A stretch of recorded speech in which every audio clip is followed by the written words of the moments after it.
Assalamualaikum warahmatullahi wabarakatuh. Perkenalkan, nama saya Muhammad Kasadi Ramesmin, NIM 2020 11139 dari kelas D.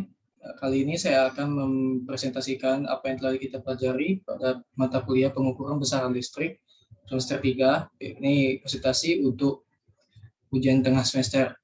Baiklah, saya akan memulai.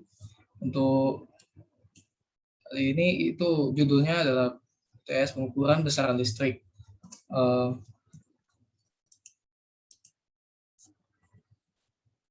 Kemudian itu tujuan dari kita melakukan presentasi ini itu pertama memahami pengetahuan dasar tentang pengukuran pada bidang-bidang elektro.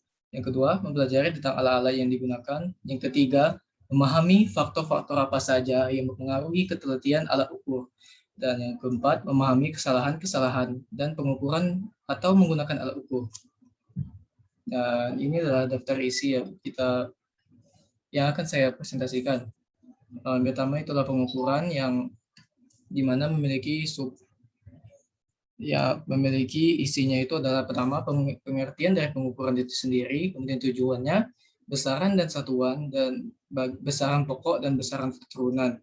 Kemudian ada bab keduanya itu adalah alat ukur dan kalibrasi.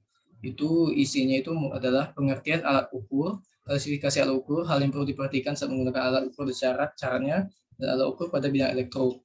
Kemudian yang bab terakhir itu adalah faktor dan kesalahan. Itu isinya adalah faktor yang mempengaruhi dalam pengukuran, kesalahan dan dalam pengukuran. Untuk yang pertama itu adalah tentang pengukuran dan tujuannya. Pengukuran sendiri itu adalah memiliki pengertian, yaitu cara kita untuk membandingkan suatu besaran antara besaran lainnya. Jadi untuk pengukuran besaran listrik itu memiliki arti itu untuk kita membandingkan suatu besaran listrik dengan besaran listrik lainnya. Dan kemudian ada istilahnya itu metrologi, itu adalah bahasa lain untuk menyebut pengukuran. Dan itu adalah ilmu yang mempelajari cara-cara pengukuran, kalibrasi, dan pemastian akurasi di bidang industri, ilmu pengetahuan dan teknologi. Dan tujuan untuk pengukuran ini sendiri adalah itu kita melakukan pengukuran untuk mengetahui perbandingan besar-besaran dari suatu benda dan dengan besaran nilainya. Jadi tujuan dalam kita untuk melakukan pengukuran besaran listrik ini adalah untuk mengetahui perbandingan besaran listrik pada suatu benda dengan besaran listrik yang lainnya. Kemudian itu untuk besaran dan satuan. Besaran itu sendiri memiliki arti yaitu segala sesuatu yang bisa kita ukur dan dinyatakan dengan angka, serta diikuti dengan satuan.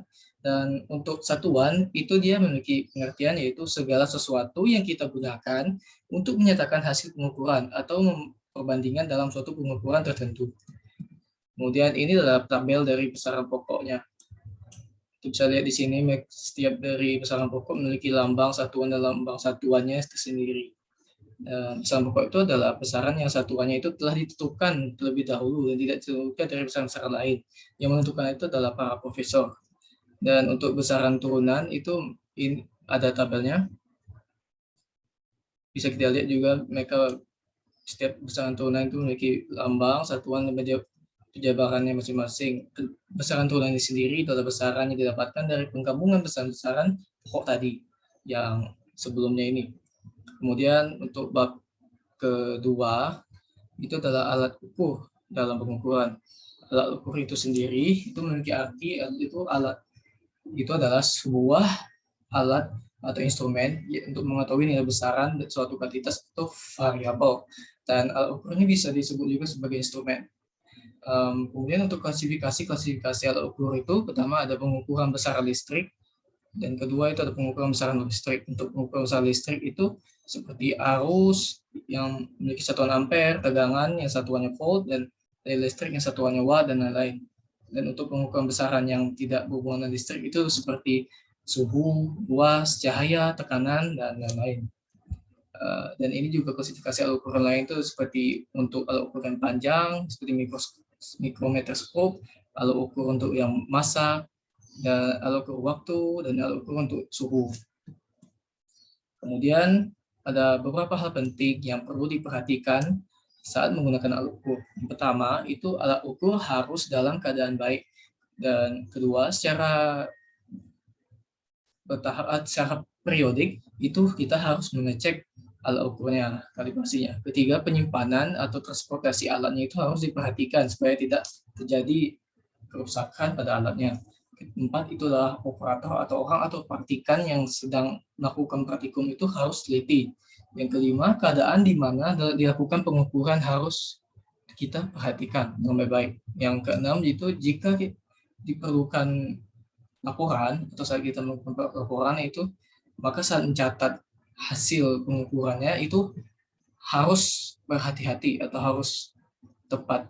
Dan untuk yang ketujuh itu untuk catatan-catatannya saat kita melakukan pengukuran itu harus menggunakan, kalau bisa, itu menggunakan buku sendiri. Kemudian syarat-syarat dalam alat ukur. Itu ada beberapa hal yang perlu kita perhatikan. Syarat-syaratnya itu, pertama itu alat ukur tidak boleh membebani atau mengubah atau mempengaruhi apa yang ingin kita ukur. Dan kedua itu mempunyai kesamaan yang tinggi. Itu adalah alatnya itu harus punya ketepatan dan ketepatan yang tinggi, akurasinya. Kemudian mempunyai kepekaan atau sensitivitas yang tinggi. Kemudian mempunyai stabilitas yang tinggi sehingga dapat membantu kita dalam pembacaan dan tidak mengganggu, dan ini kemampuan baca atau reliabilitasnya itu baik. Hal ini itu maksudnya seperti skalanya. Kemudian kemantapan atau reliabilitas alatnya itu tinggi supaya alatnya kita pakai itu dapat dipercaya kebenarannya untuk jangka waktu yang lama. Kemudian ada alat ukur untuk bidang elektro. Berikut ini adalah macam-macam alat ukur elektro yang biasa digunakan di bidang elektro. Pertama itu adalah galvanometer, ampermeter, ohmmeter, wattmeter, voltmeter, dan multimeter. Dan beberapa alat yang akan saya jelaskan di sini adalah pertama itu galvanometer. Galvanometer itu adalah alat yang digunakan untuk menunjukkan arus listrik. Ya, tujuannya itu dan fungsi itu digunakan untuk pengukuran buat arus listrik yang bersatuan ampere itu dengan jenis arah atau direct current atau DC. Pada nilai pengukurannya itu sangat kecil. Dan penerapan lebih sehari-harinya itu ya listrik yang biasa kita pakai di rumah. Kemudian cara kerjanya itu ketika arus arah melewati koil, maka bagian ini akan menimbulkan medan magnet yang kerjanya berlawanan dengan magnet permanen. Kemudian koil akan berputar dan mendorong pegas untuk menggerakkan jarum penunjuk yang ada di alat ini. Rumusnya itu I sama dengan Q per T, di mana kuat I itu adalah kuat arus listrik, Q itu muatan listrik, dan T itu waktu. Kemudian ampermeter, pengertiannya itu adalah alat ukur yang kuat arus listriknya itu yang dihitung pada rangkaian tertutup, mirip dengan galvanometer, namun dia ini bisa bekerja juga pada AC, alternating current, dan juga DC atau direct current. Tujuannya itu untuk mengukur arus listrik yang mengalir pada rangkaian tertutup. Kemudian cara kerja dari ampermeter ini itu menghubungkan kutub positif baterai pada kabel merah, kemudian menghubungkan kutub negatif baterai pada kabel hitam, kemudian menghubungkan kabel merah dan kabel hitam itu pada kedua ujung kawat. Kemudian mengukur arus yang mengalir pada rangkaian itu, yaitu dengan melihat pada ampermeternya. Kemudian untuk jenis ampermeternya ada pertama ampermeter analog, itu model ampermeter yang lama dan menggunakan jarum sebagai alat penunjuk skalanya. Kedua itu ampermeter digital, itu model ampermeternya yang baru dan lebih akurat dan menggunakan angka. Kemudian inilah gambar-gambar untuk ampermeter digital dan ampermeter analog. Kemudian alat ukur selanjutnya itu adalah voltmeter. Itu adalah alat yang digunakan untuk mengukur tegangan atau beda kondisi antara dua titik. Kemudian digunakan untuk mengukur tegangan listrik pada rangkaian listrik. Kemudian penerapannya itu sebagai pengawasan nilai tegangan kerja. Kemudian cara kerjanya ini adalah alat ini memiliki fungsi magnetik yang masuk pada kepingan logam secara paralel. Flux bolak-balik yang timbul mempengaruhi tegangan yang terjadi pada arus putar dalam kepingan tersebut. Kemudian untuk jenisnya sendiri itu voltmeter pertama itu adalah voltmeter analog, itu ada voltmeter yang jenis voltmeter yang sudah lama dan menggunakan jarum sebagai alat petunjuk skalanya. Kemudian voltmeter digital itu adalah voltmeter yang modelnya baru dan lebih akurat dan menggunakan angka sebagai alat penunjuknya. Ya, ini adalah gambar-gambar jenis untuk voltmeter dan voltmeter digital dan voltmeter analog. Kemudian ada selanjutnya itu adalah multimeter, itu pengertiannya adalah alat yang digunakan untuk mengukur tegangan, hambatan, dan arus. Dan jenisnya itu ada multimeter analog dan multimeter digital. Dan ini adalah gambar-gambarnya, multimeter digital dan analog. Dan kemudian ada ohmmeter, itu adalah alat yang digunakan untuk mengukur hambatan atau resistansi. dari suatu benda. Ya, kemudian jadi ada jenisnya ohmmeter analog dan ohmmeter digital. Dan inilah gambar-gambar dari ohmmeter analog dan digital. Kemudian untuk kalibrasi itu bertujuan untuk memberikan jaminan bahwa alat yang dikalibrasi memiliki sifat ukur yang terukur ke standar nasional atau internasional. Nanti kita lanjut ke bab 3, itu faktor dan kesalahan dalam pengukuran.